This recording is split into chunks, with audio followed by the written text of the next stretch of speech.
Hey, everybody, welcome to Strictly Speaking here on True Blue. Bob Frantz with you. It's good to have you. Mark Tapson is our guest today. Mark is a writer, a speaker, a podcaster, a teacher. We have that in common, and a screenwriter. He's the Journalism Fellow on Popular Culture at the David Horowitz Freedom Center and the host of the Right Take podcast. He's written about the intersection of culture and politics for Acculturated, FrontPage Magazine, New English Review, the Federalist, the New Criterion, and many other sites. He's made television appearances on CNN. We'll forgive him for that. Glenn Beck and elsewhere, as well as many other numerous radio and television or public appearances. He's worked on numerous films, including co-writing the award-winning documentary Jihad in America, The Grand Deception. Today, we are talking about manning up. Masculinity in America is under attack. Mark is taking that on, and he'll do it right here with us today on Strictly Speaking.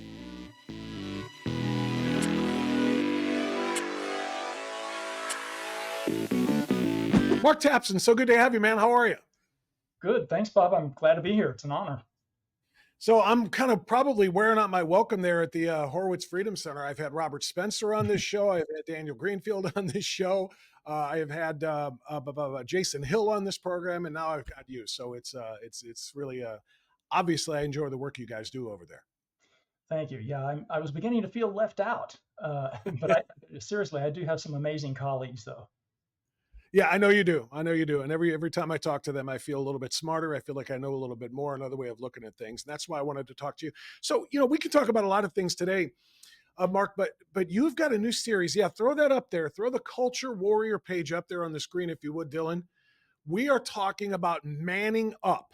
The David Horowitz Freedom Center, which we just talked about here, is launching an important initiative here, and that is to discuss and restore the belief in masculinity as being a positive thing in America. Because for some reason, somehow, some way, and I don't know if it's just a bunch of radical leftists or who it is, somewhere something called toxic masculinity became a thing, Mark.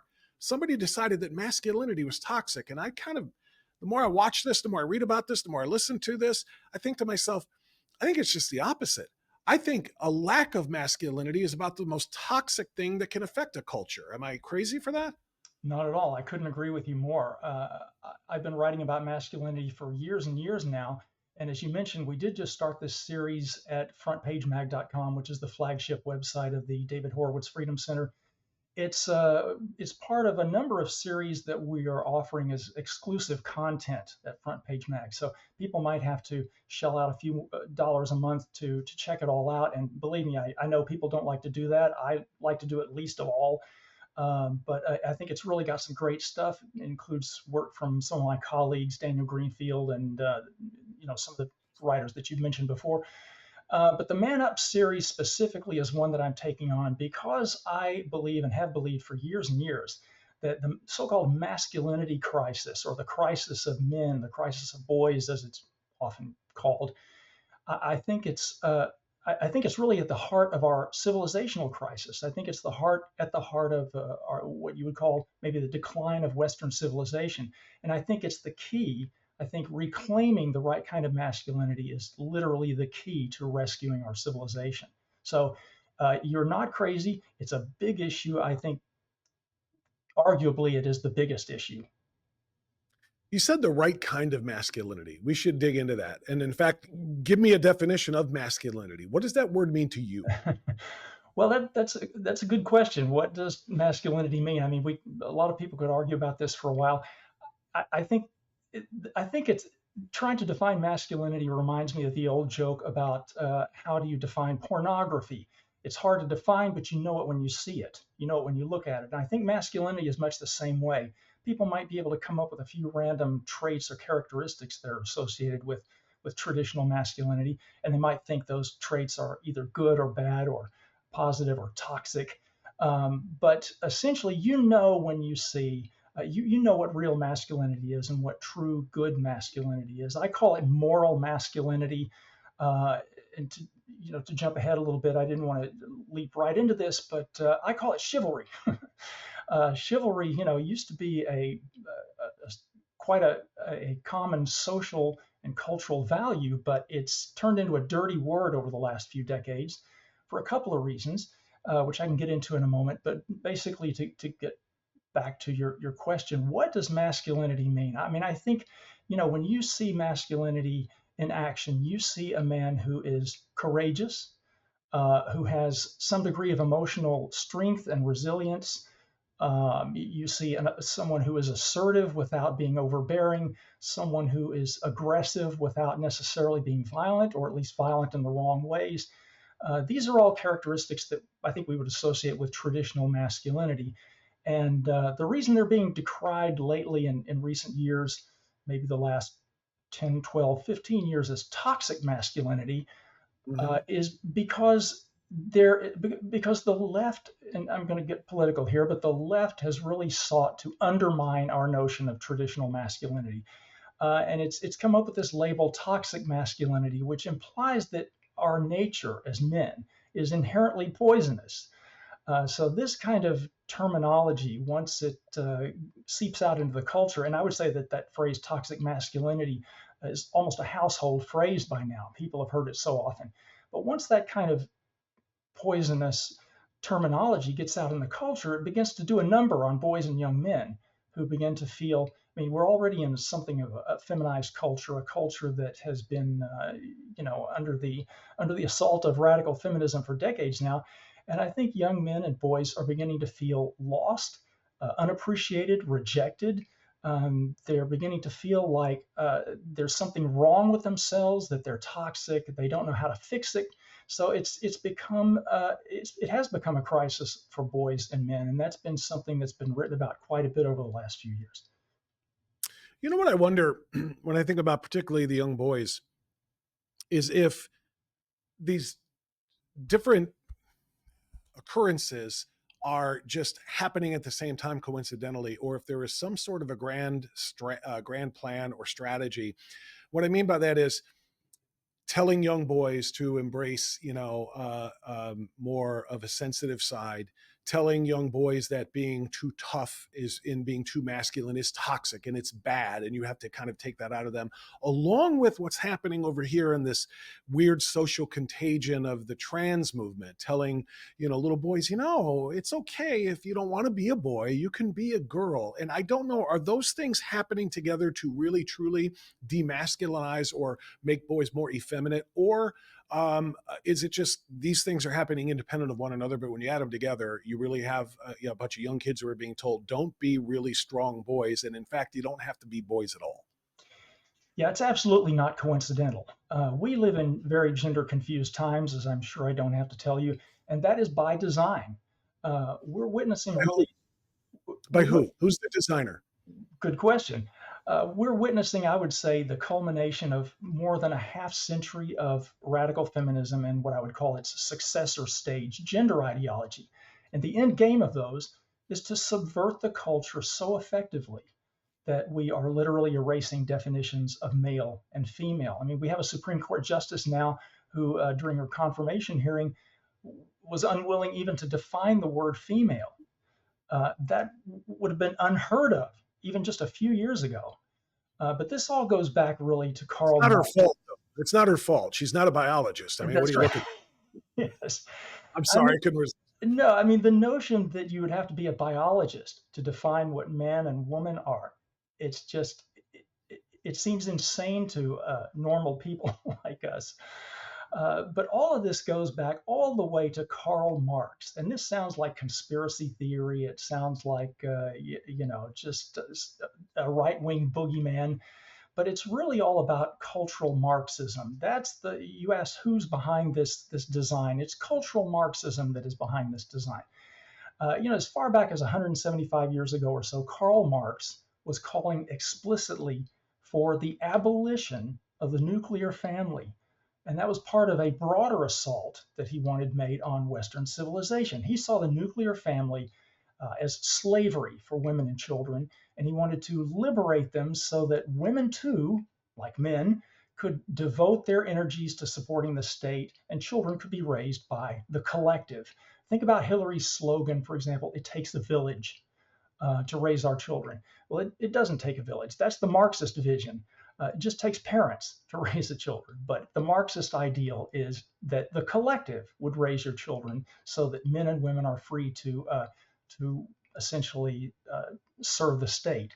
So cultural Marxism, for those of your viewers who almost certainly have heard the term but may not be able to define it exactly or know what it is, let me explain that real briefly, if I may. Um, Please. you know, old school economic Marxism was not bringing about the revolution of the proletariat as Marx had hoped. So, in the early decades of the 20th century, these academic acolytes of his, called the Frankfurt School, adapted the oppressor versus oppressed paradigm of economic Marxism to the cultural arena. It fails in economics, but it works spectacularly well in the cultural arena. So instead of the capitalists being the oppressor, in the cultural arena, the oppressor class is the white heteronormative patriarchy. And the oppressed are literally every other demographic: women, minorities, the LGBT community, etc. Cultural Marxism subsequently expanded into this kind of multi-pronged campaign of civilizational corrosion, as I would call it, called the Long March Through the Institutions, it's sometimes referred to. And that resulted in this progressive control of every cultural arena, from education to entertainment to the news media, all with the intent of collapsing the capitalist West to be replaced with a Marxist utopia. And the problem with utopian visions, utopian dreams, Bob, is that they always, always, always turn into dystopian nightmares. Mm-hmm. And that's what's happening to us today. So if you look around at our culture today, you can see the evidence of the success of cultural Marxism everywhere. The breakdown of the nuclear family, the decline of religion, especially Christianity, as a binding force in society. Marx absolutely hated Christianity. The decline of pride in one's country, the rise of globalization and the demonization of nationalism, the degeneration of our educational system into an indoctrination mill, entertainment that's becoming increasingly what I would describe as literally satanic. And you can see evidence for that sometimes, like in the Grammy award show presentations or the opening ceremonies of the Olympics. So that's the effect of cultural Marxism. And at the risk of rambling on and not giving you a word in, to bring it back to the topic of masculinity, the assault on masculinity, I think, is the most critical front of cultural Marxism. Because once the enemies of manhood sell the idea that male and female are false social constructions rather than biological truths, and that masculinity is this inherently misogynist, violent, oppressive, toxic construction that has to be deconstructed to pave the way for a Marxist utopia, then the family unit will disintegrate, the state will become our father, and the last line of defense against the West's enemies, both internal and external, will have collapsed. That's why I think the assault on masculinity is so vital to this, to what's happening in our civilization today.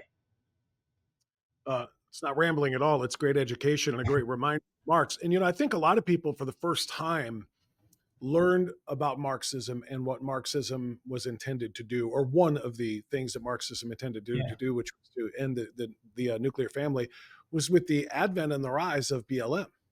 When Black Lives Matter was born, if you recall, the two founders of Black Lives Matter, the two people who got credit for it, Patrisse Cullors and I can't remember the other one, but they put kind of a little mini manifesto out saying that we are trained Marxists. Mm-hmm. And we begin with the disruption of the nuclear family. They said it out loud, or they put it in black and white in print. And it was one of the first times, I think, first exposures that a lot of young people, and maybe even some people Gen Zers or above, really, what do you mean? That's what Marxism is all about. People just think of it as economic theory. What does that have to do with the nuclear family? But they explained it, and when you listen to it and absorb it in that context, and you also take a look at the destruction of the nuclear family by the elimination of the father figure. not just in black families, it's certainly more pervasive there, but in white families as well. If you look back in the 1950s, look back, in the pre-civil rights which is, of course, again, I would say coincidental. Things weren't better in Jim Crow. Things weren't better in pre-civil rights. It's much better with civil rights, but Yes. families were together in that era. Moms and dads and their kids, all married moms and dads and their families were all together to the tune of 70, 75, 80% of families, black, white, and all races and ethnicities. Today, white families splintering, black families splintering, and we're talking 30, 35% of young boys are growing up with that male, father figure, or not father figure, the father and that male role model. Mm-hmm. Yeah, and you're right about Black Lives Matter, and they scrubbed that from their manifesto online. By the way, that section about deconstructing, I forgot how they put it, but deconstructing the nuclear family. I think they use the word disrupting. It stands out. Disrupting. Disrupting, yeah. That's the one. Yeah, they got some pushback against that. I think some people were rather alarmed to see that on their manifesto, so they scrubbed that pretty quickly. But the internet is forever, as they say, so you can still find it. That's why I printed it before they scrubbed it. I printed it, and I actually have it stuck on my tack board where I do my radio show. It's because we're talking about BLM, we're talking about critical race theory, we're talking about a number of things that they say, this is their goal here. You've got to understand what Marxism is and understand what their goal is with respect to the family. But please continue. Yeah, Black Lives Matter is essentially a Marxist revolutionary organization. But it was quickly accepted in our society because cultural Marxism had already laid the groundwork for it throughout the culture. I mean, we talk frequently about the culture war and about fighting the culture war. The conservative side lost the culture war long ago. The left essentially controls the culture. So I always say that we're not fighting a culture war. We're actually waging a culture insurgency, because that's sort of the position we're in. We're not two equal, armies fighting against each other. We're in the position of sort of having to wage guerrilla warfare to some extent and be the insurgents. We're the counterculture now. So the left has essentially won the culture war. And so Black Lives Matter seized the moment and became this massive force, not only nationally, but internationally. That's further evidence of the success of cultural Marxism in our country.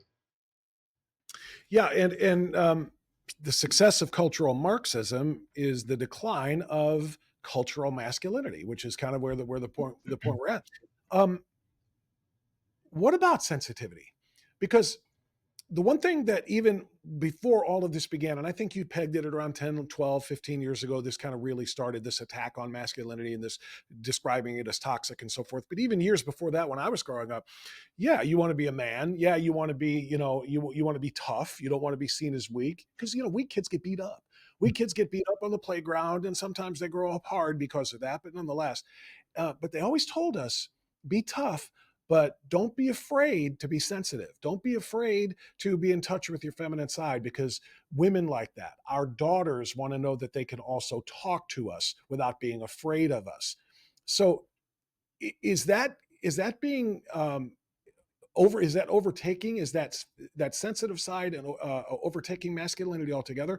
Or can we find a way to continue to be masculine, but say, yeah, I can dial it back, and I can be understanding, and I can be in touch with my feminine side, if you will, when the situation requires it? Or are those things incompatible?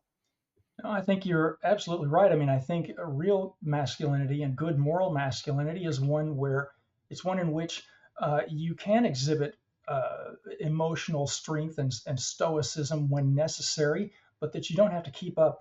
You don't have to go so far with it that you suppress actual emotions, or that you literally do damage to yourself emotionally by refusing to exhibit any kind of emotional display. I think we understand that now. I think the problem really with the left pushing the notion of men opening up and rejecting this kind of stoicism and becoming more vulnerable. The problem with it is that the left would like to see masculinity through a feminist framework, a feminist lens. They would like to see masculinity defined through the lens of feminism.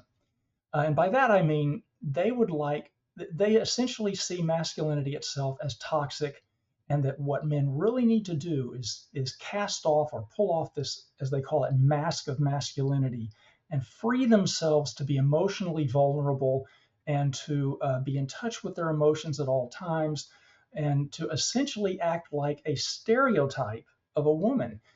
I think that's taking it too far, and men know that. Men don't want to be defined through a feminist lens. I think it's very out of touch with actual men and masculinity to say that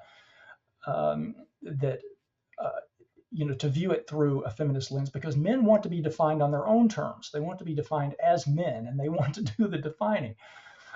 Just like women don't want to be defined through a male or a patriarchal lens. Men want to feel like they have their own agency.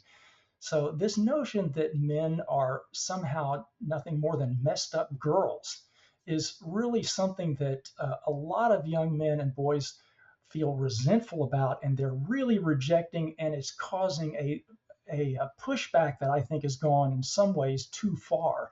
I think you can see online that there's a real rise in a misogynistic sort of a masculinity that is exploited by certain what I would call masculinity gurus, and it's not good for men or women. But in any case, there's a point at which men should be free to express themselves, but also to be stoic when necessary, when it calls for it. I mean, you've got to be emotionally strong at the right moment and emotionally vulnerable at the right moment.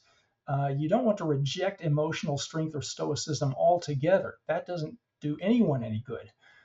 So I think men need to understand that that's really a masculine trait, is the ability to be emotionally strong and emotionally stoic when the occasion is necessary. And then to, relax a little bit when you're at home with your family. I mean, Yeah. I have lots of little kids, and I got started with kids very late, very, very late in life. And it's just the greatest thing in the world being a dad. I never knew it could be like this. And I'm so emotionally vulnerable now that it's embarrassing.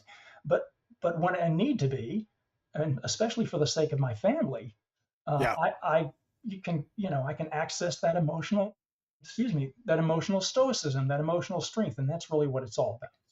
You know what? And it's a great explanation. You know what? Where my mind went was you were giving that explanation, going back to the gender confusion of this era, of this time, this weird, strange time in our history that 100 years from now, somebody in some history book, if they're allowed to write history books and actually record this stuff anymore, is going to look back at this period and say, what the hell? But you know where my mind went was to the non-binary thing. That is my evidence, if you will, that this 99.999% of this gender confusion, this social contagion, is exactly that. And it's not gender dysphoria. I do believe there is a gender dysphoria, just like I believe that there are multiple personality disorders. Some people think they're more than one person. They have that in their mind. There might be some people, a very tiny percentage of them, who are male, who think that they're female, or females who think that they're male. It's gender dysphoria. It's a psychological, condition, and I get it.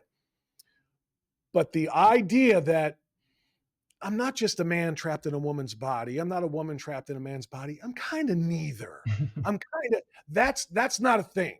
That's an absolute social construct that is made for the moment, for today. And the idea that some days I feel like a man, some days I feel like a woman, some days I feel like neither one. I'm just completely non-gendered. I'm just me. All of that stuff, to me, that chips away at masculinity. That idea, that we're talking about right now, and I think it also completely just deconstructs this myth that there are 96 genders.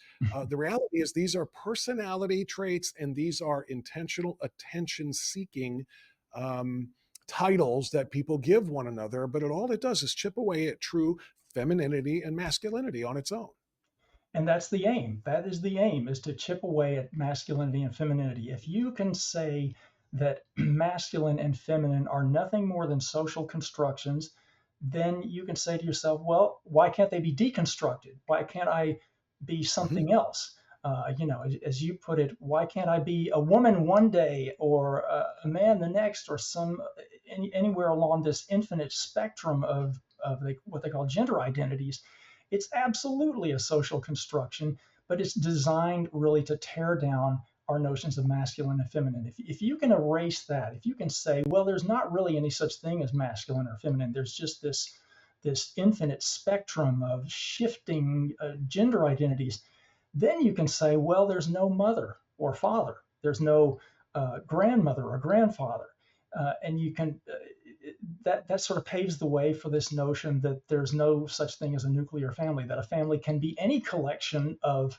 consenting individuals, and in any organization or in any shape or form. Notice you didn't say adults. You didn't say consenting adults, because you're, and I know why, right? Tell me. Yes, because because the left the left is trying to pave the way for there to be no boundaries between our behaviors as adults and children. In other words, they're leading the way toward pedophilia. They've already taken steps in that direction. And one of the reasons they would like to abolish the nuclear family is to create these newly constructed families, just that can be constituted in any way, and that includes children, and it includes these shifting boundaries of sexuality.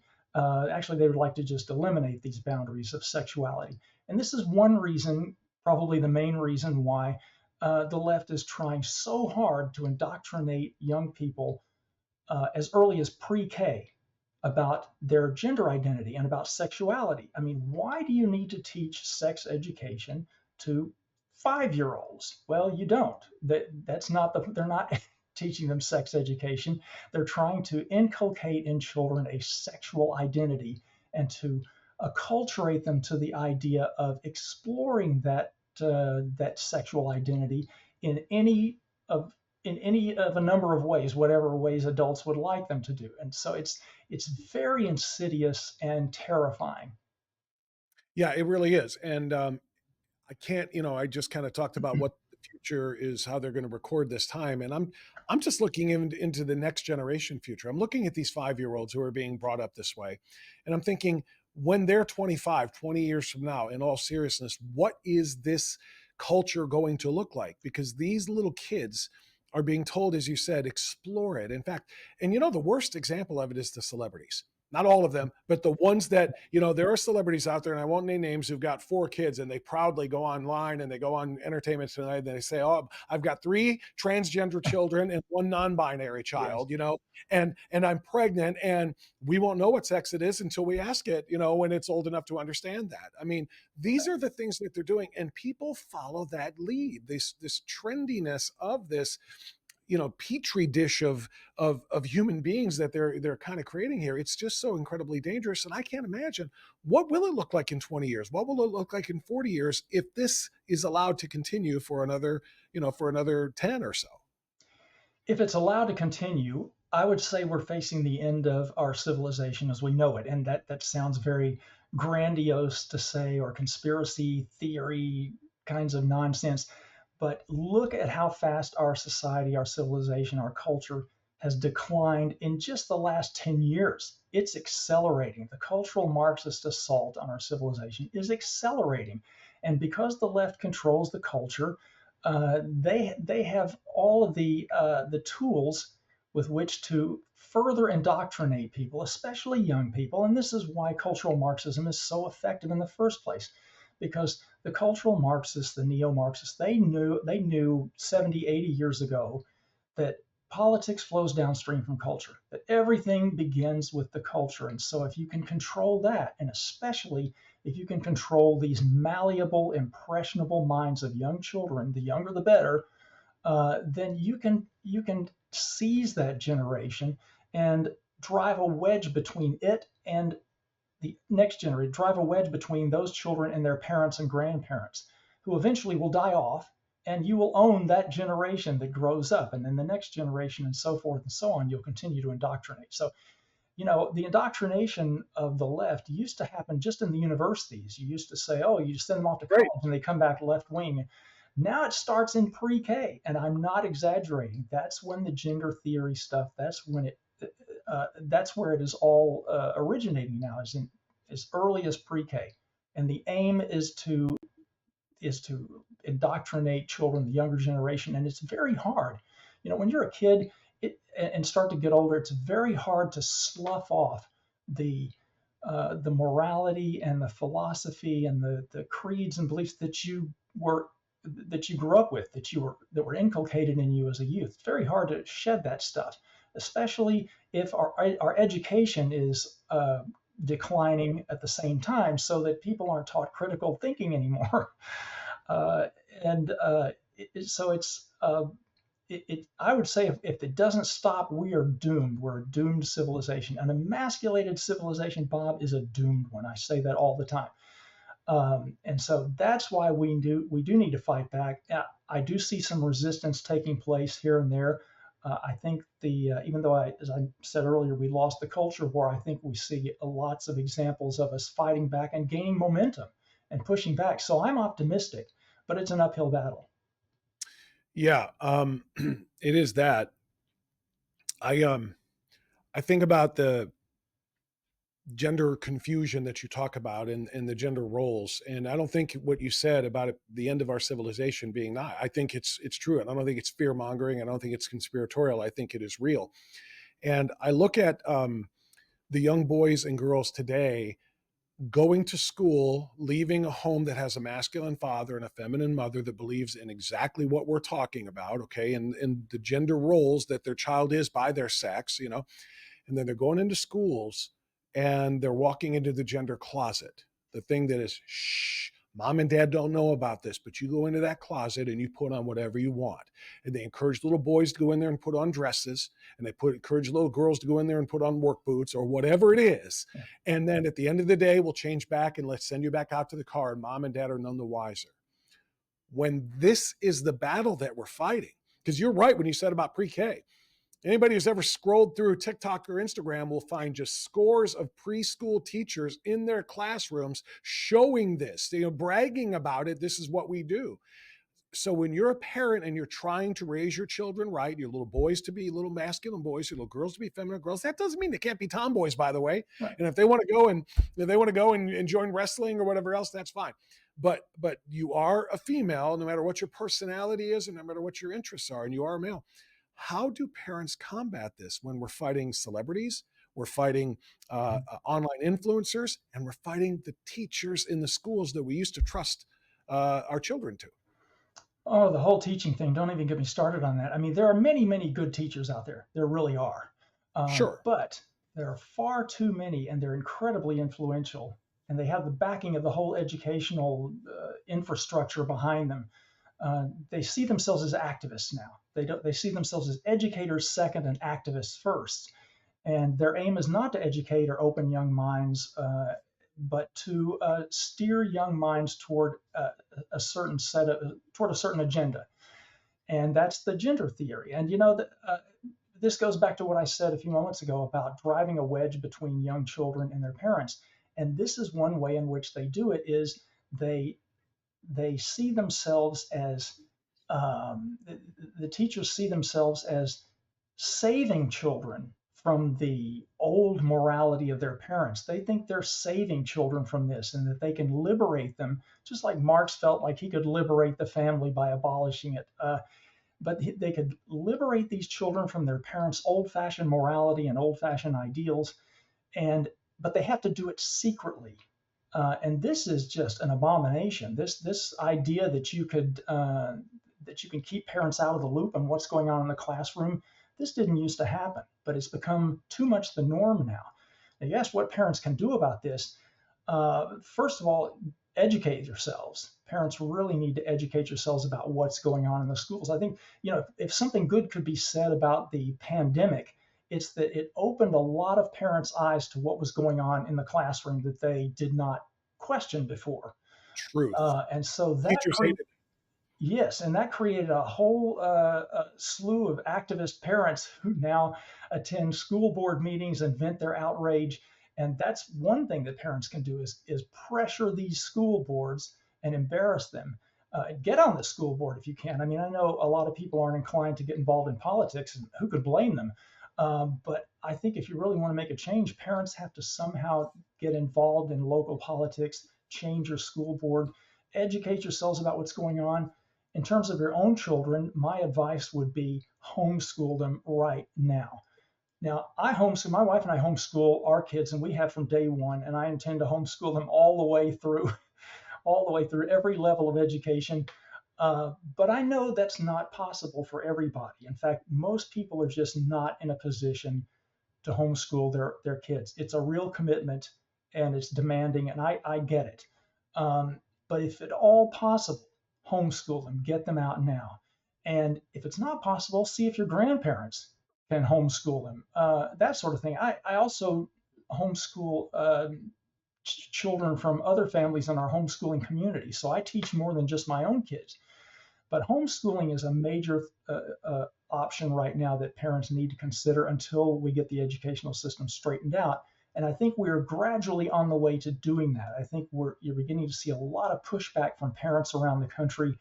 You're beginning to see some politicians, like in Florida, Governor Ron DeSantis. He is a politician who really understands how to fight the culture war, and he knows how to take it to the left in that respect and push back. And I think he's doing a great job in that respect. More Republican politicians need to understand that that's where the real battle's being fought. We can't just talk about free markets anymore. Politicians really need to understand what's going on in the culture and know how to push back against that. So I think there are signs that we're gaining some momentum and pushing back.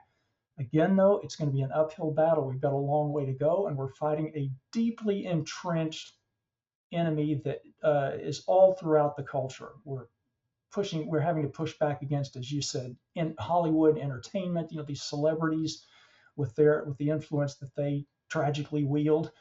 We're pushing back against the teachers unions, which are very fierce and powerful.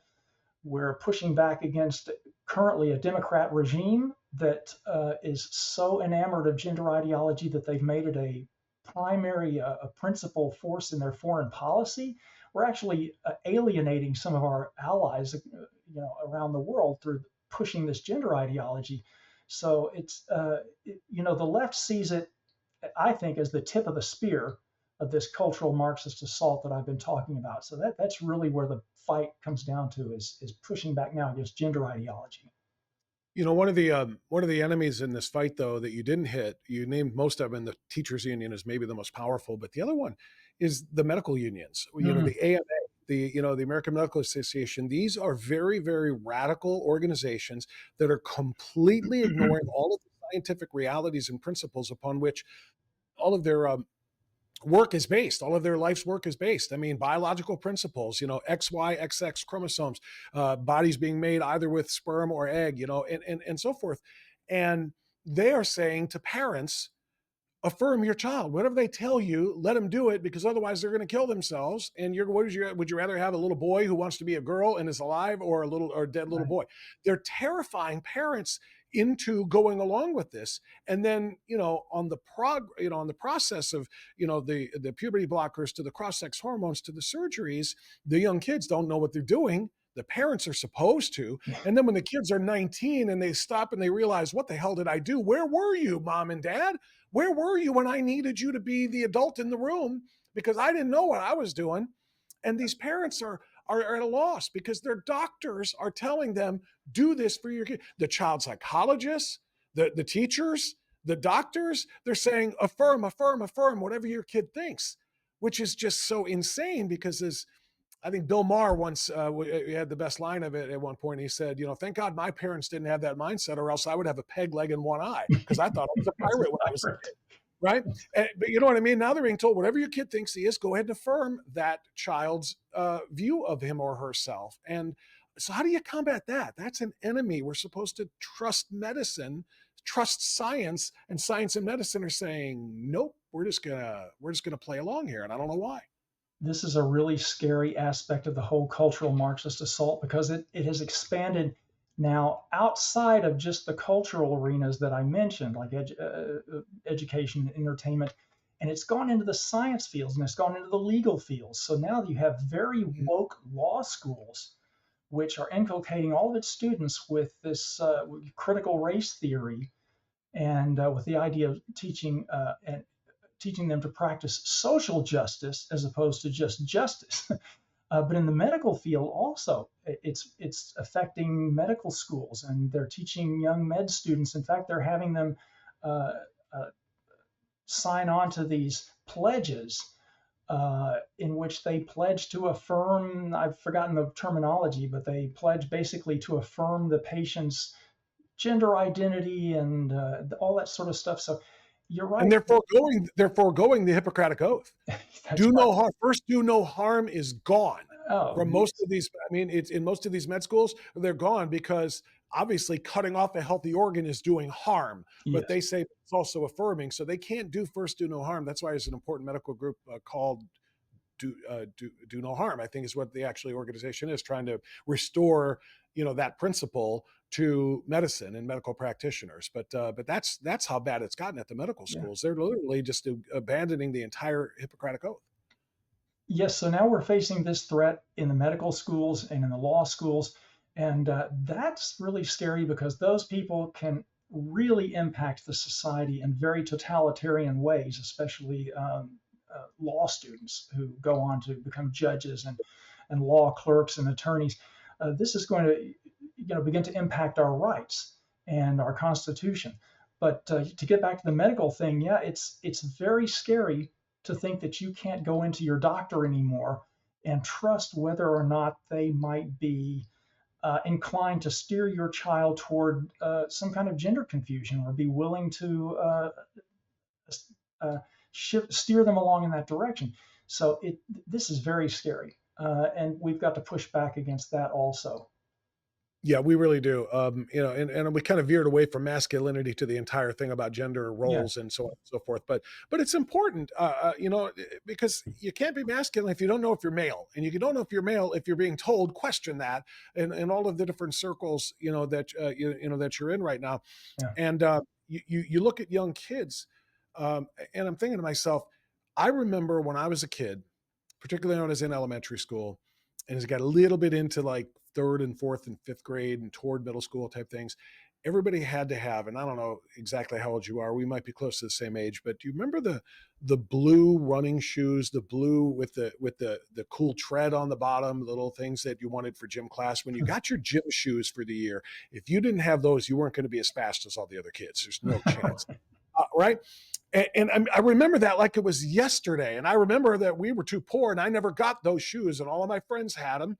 My point being, nobody wanted to be the one that was left out. hmm Everybody wanted to be, whether it's peer pressured physically or, emotionally or not, you felt like, I don't want to be ostracized. I don't want to be the odd man out. If everybody else has this, I can't have that.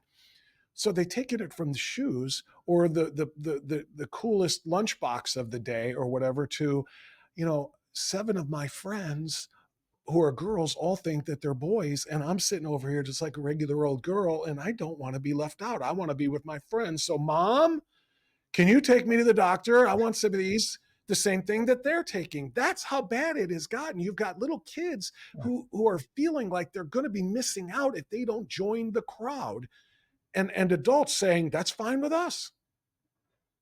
Yeah, peer pressure is an incredibly powerful force for young people and even for adults.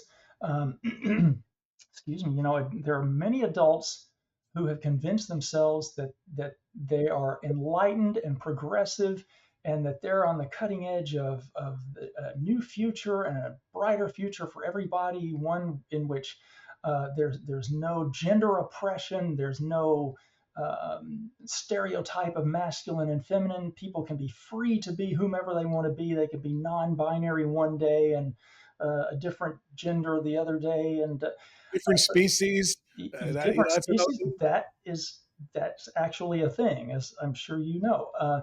But yeah, so peer pressure works even on parents, and there are lots of parents who are, I would say, even pressuring their children or encouraging their children to go along with this so that the parents won't be left out among their friends or among the cool crowd, or or they look at the way the culture is going, and they look at celebrity Clout. influencers. They call that chasing clout. There are a lot of parents who will convert their kids because exactly what you just said. Because my girlfriend has a trans kid and a non-binary kid and another one who's figuring it out. And so, when we all get together, I can't just be the boring old mom of two boys. Yeah, yeah, It's real. That pressure is real. yeah, and you don't want your kids to be the odd ones out. You want them to be on the cutting edge of what's cool, especially when everything or every institution of the culture around you is saying this is what's cool, and it's all being celebrated. I mean, there's literally, I think, probably no demographic in the country more celebrated than trans kids now.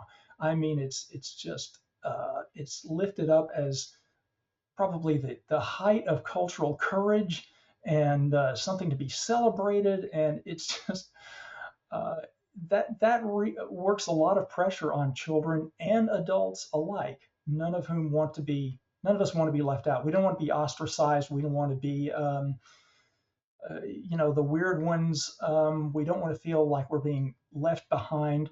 But that's really what it's going to take. I think. I think conservatives who care about preserving the best of the culture that we had before and rejecting the direction that we're heading in now, I think we just have to be willing to accept the fact that we're the counterculture. We're going to have to push back, and we're going to feel marginalized and demonized a lot of the time. And we're going to have to accept that role and accept also that it's probably going to get worse before it gets better. So we're in a culture now that, especially for Christian conservatives, we're in a culture now that a lot of people would consider, and I would have to agree, we could call post-Christian. And I think, you can see in the culture that Christians especially Christian conservatives, are being demonized increasingly and marginalized more and more.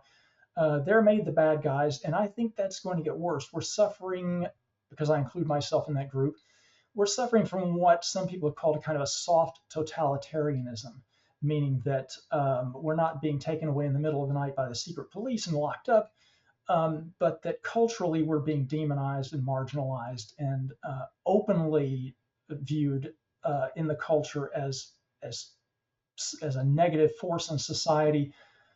Christian nationalists now are sort of the left's boogeyman, the threat to democracy, as they call it. So that's going to get a little bit worse, I think. I think we're going to see a point at which that soft totalitarianism becomes a little harder. And especially if we begin to lose our rights increasingly, because there are increasing assaults on the First Amendment rights, if we see that decline, if we see our First Amendment rights decline, then I think you're going to see dissidents becoming criminalized. And then it's just like you see it happening in Europe now. You can see that in Europe, they're arresting people for not signing on board with the transgender agenda, or if you're praying silently in your head outside an abortion clinic, you're arrested. If you post something online that can be deemed offensive by someone, the cops will come to your door. They won't do anything about the knife stabbing epidemic throughout Europe, but they'll come arrest you for an offensive tweet. So that's because they don't have a First Amendment. If we lose that, or if we have those rights rolled back to the same extent as, say, Europe or Australia, we're in a lot of trouble.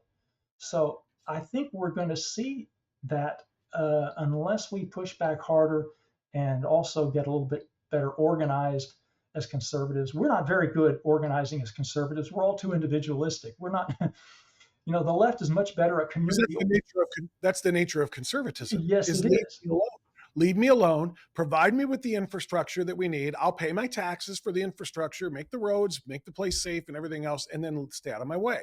I don't need you to govern my every move. Just let me be free, which is what the conservative mantra is. And so because of that, we all have that individualized mentality. It's hard for us to then come together and work in unison. We don't have a collectivist mindset. And so therefore we're not very good at collecting our efforts and putting them together. You mentioned Christianity, and obviously you work for the David Horowitz Freedom Center. And I've talked to a lot of your friends, Jewish friends, who are a part of that organization. And we've had great discussions about the situation in Gaza right now. Where are you? You are a Christian, or Yes. You're a Christian? Okay. As am I. Our Judeo-Christian values, I think, are what bind us and what unite us. And I think our strong support for the state of Israel is, is extraordinarily important. The fact that they continue to be demonized by the United Nations and so many other, countries and cultures around the world is really, really sad. Yeah. How do you see this playing out within the last several days of our taping here? We just had 6 hostages found murdered, that were murdered, and there seems to be more and more of a turning. I'm sorry, getting away from masculinity here, but a turning on Benjamin Netanyahu and the IDF saying, just agree to the ceasefire, give them what they want so they don't kill any more hostages, and they'll set them free. Which, of course, just encourages somebody to take more hostages when they get what they want. But it's a rock and a hard place situation here right now. How do you see this playing out? I'm kind of an eternal optimist. So, I mean, sometimes even when I'm just clinging to optimism because I've got nothing else, but it's a bad situation. I mean, it's the demonization of Israel and of Bibi Netanyahu and the blaming of Israel for everything and putting the pressure on them to concede to Hamas. It's overwhelming, it seems, in the culture and around the world. But I'm in favor of, I support Israel completely in its efforts to eradicate Hamas to the last man. Hamas is a monstrous terror organization, and they're bad even for the Palestinian people. So I'm in favor of Israel doing what needs to be done, whatever needs to be done to eradicate Hamas, and then we can go from there. I hope that Israel will do that, even if it has to go alone. And I think if we see a Trump victory in this forthcoming election, I think maybe I'm hoping some of the pressure on Israel will ease up a little bit. But if we have another left-wing administration, I think we're going to see them continue to be isolated and alienated as an ally of ours. And so I think it's going to be ugly either way. But I completely support Israel's efforts to get in there and do what needs to be done, because this has to end. It has to end, and it never will unless Hamas is destroyed. Well, it won't end even if Hamas is destroyed, That's because right. we know Yes. Iran is actually responsible for all of this, and they'll find the next group, whether it be Hezbollah or a new, front group, to a proxy group to commit their atrocities. They'll do that. But I agree with every single word you just said. They have to leave no stone unturned. And you know what? If you have to break apart every building in Gaza in order to find the hostages and rescue them, or kill their captors after they have killed the hostages, whatever has to be done, because, and I don't want to preach too much here, but one of the masterminds of the October 7th attack said there will be an October 8th and an October 9th and an October 10th and an October 100th. Right. We are not stopping until Palestine is free. So they're going to keep this up as long as they draw breath. They have to be annihilated. I agree with you. I wanted to close, Mark, by talking about your bio and your avatar and the imagery that you have on the Culture Warrior page and everything else. Tell us about the Knights Templar. I have known nobody who has ever talked about Knights Templar since I saw the movie, the Da Vinci Code. So tell me about your involvement with Knights Templar. Well, that's boy, I hardly know where to begin with that, because this goes back to my interest in chivalry. I'm actually working on a book about chivalry and the history of it, because as I think I mentioned at the beginning, chivalry is kind of a dirty word now to younger generations for various reasons. But I think that stems from a misunderstanding about what chivalry has been historically. And so my book is going to deal with that and address it. And part of the history of chivalry involves the Knights Templar. The Knights Templar were an organization. They were essentially warrior monks associated with the church. They were both monks and warriors that were committed to defending the church and fighting its battles in the Holy Land. The Knights Templar, they're a fascinating history, a fascinating story. A lot of myth has built up around them over the years, so that you can hardly throw a rock in a bookstore without hitting a book about some myth of the Knights Templar. At the risk of getting into too much detail about that, I joke that I was a member of the Knights Templar in a former life. They don't exist anymore. They were basically wiped out, or at least in theory, they don't exist anymore. officially. They were kind of wiped out in the 14th century by a king who essentially wanted to appropriate their wealth, their vast wealth, because the Knights Templar, even though they had made a vow of poverty, they actually almost literally invented modern banking. And as an order, they were enormously wealthy. But as individual knights, they had taken vows of poverty. So it's kind of an interesting organization. But the whole thrust of chivalry for me is that I think it's the kind of moral masculinity that we need to get back to. And I think that some of the, well, let me just, if I've got a moment, let me just say real quickly that chivalry went through a few different stages, historically speaking. It started off basically as a code, a warrior code with traditional warrior values of courage and prowess in battle, loyalty and generosity, especially to your peers and your lords. But essentially, that was what I guess you call feudal chivalry, and it was part of a period where these knights were just devoted largely to war. And if they weren't literally at war with someone else, they would create these really violent mock wars with each other called tournaments. And the church got tired of all this senseless violence that was being put to no good use. And the church essentially appropriated chivalry and added to it Christian values like service to others, honesty, the defense of the defenseless, respect for women, that sort of a thing. And suddenly chivalry had a moral purpose. And suddenly knights found themselves, instead of fighting each other, they defended the defenseless, and they went off in search of adventure, in search of righting wrongs everywhere. So chivalry kind of went from being might makes right to might. Sorry, I always get this wrong. It went from being might makes right to might. Okay, I'm blanking Not, out not, on not, not the opposite. Not right makes might. Is that Yeah, essentially, there's a way. I was stealing that from the T.H. White book, The Once and Future King, and I got the quote wrong, but it's essentially right makes might. In other words, it gave knights a righteous purpose. And so that's the kind of chivalry that we're familiar with today, or that we think of. And chivalry kind of went off the rails as when the knightly class faded out, as feudalism shifted to capitalism. Uh, and then it's as a cultural value, it was kind of adrift for a while until the Victorians came along, and it came roaring back in a big way with the Victorian era because they obsessed over all things medieval. Uh, in fact, the most popular novel of the 19th century was not written by Jane Austen or Charles Dickens. It was Ivanhoe, written by Sir Walter Scott, who wrote a bunch of medieval romances. And Ivanhoe is sort of like the great medieval romance uh, from the 19th century. So, and then after World War II hit, World War One essentially was like a traumatic death blow to chivalry.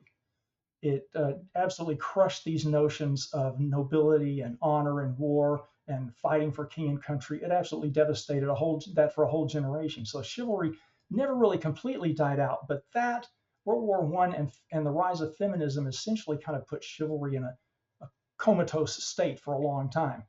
And I think it's time for it to come back. I think it's time for young men and boys, especially, to understand the warrior aspects of it and to adopt that and to help them find more moral purpose as men of courage and virtue and valor. I love the history there, and I love what I just learned from you. I'm trying to apply it today because, of course, when modern day, when we think of chivalry, we think of open the door for the lady. Yes. An era ago, putting your coat down over the puddle for her to walk across, and all those kinds of things. And paying for the woman, paying for her meal. And of course, if there's some kind of a threat, defending the woman, standing up for her. This is masculinity. This is what our conversation started out with. So I get it. Are those that far gone when you say we need to restore it? I kind of feel like women and children first off of the sinking ship is still a thing. And I kind of feel like if there's an intruder, no, not too many men are going to be, honey, to their wife, go check that out. we're still going to do the warrior thing ourselves to protect our families, to protect our ladies, and so on. And you're right, feminism kind of pushed that to the side to an extent of, I don't need you, I can do it myself, Yeah. kind of thing. But I mean, are we that far gone that chivalry is something that needs to be restored? Yes, absolutely. And the reason I say that is because for older generations, which would include people like me, I'm not sure how old you are, but I think you would feel the same way. Chivalry Two, is two is how old I am, not the number two, TOO. That's how old I true. Yeah, I hear that. Chivalry is still meaningful for people of our age and our generations, but for young people, they are surprisingly and viscerally angry about the notion of chivalry. Believe me, I have looked into this. Young women and girls have been sort of acculturated by feminism, decades of feminism, to see chivalry as something that is patriarchal and oppressive, and uh, and it's offensive to them. Um, it's some kind of a sexist power play, and young men resent chivalry or the notion of chivalry because they believe that it puts women on a pedestal and that men are required to act submissively or attend to women's every want and every need. And so it gets back to this notion that I mentioned earlier about men wanting to be defined on their own terms, not through some feminist lens. But Yeah, young men see chivalry as being as actually aiding and abetting feminism, and I get why they think that. It stems from a phase of chivalry which is called courtly love, and it's a phase of chivalry where I think chivalry kind of went off the rails.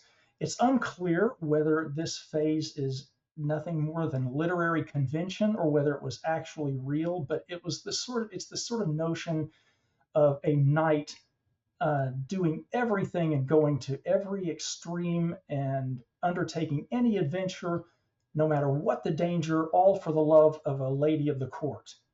And there are some really extreme examples of that in medieval literature, which are almost parody. You'd have to consider it almost parody about what trials a knight would undergo, all for the love of a lady. And so that's the conception that a lot of people have of what chivalry is that it's putting women on a pedestal, and submitting to them in kind of an obsequious way and attending to their every desire and want. And I think that has bled the original warrior virtues and values out of the notion of chivalry. I think we need to get back to these original notions that chivalry involved courage, even prowess in battle. I think men should know how to defend themselves and their families and loved ones, loyalty and generosity, and also incorporating those medieval chivalric, or I should say, religious chivalric virtues of service to others, the defense of the defenseless, whether it's women or not, whether it's someone right. who is, yeah. So it doesn't have to be women. It doesn't have to be about submitting to a woman. It could be defending anyone who needs defending. Yeah, that So I think if we reclaim chivalry as a real value, as a real cultural value, instead of seeing it as divisive in terms of the gender wars, then I think that will help. I think that will really bring men back in a bring them roaring back into more of a traditional masculinity. I think it will eliminate a lot of their gender confusion.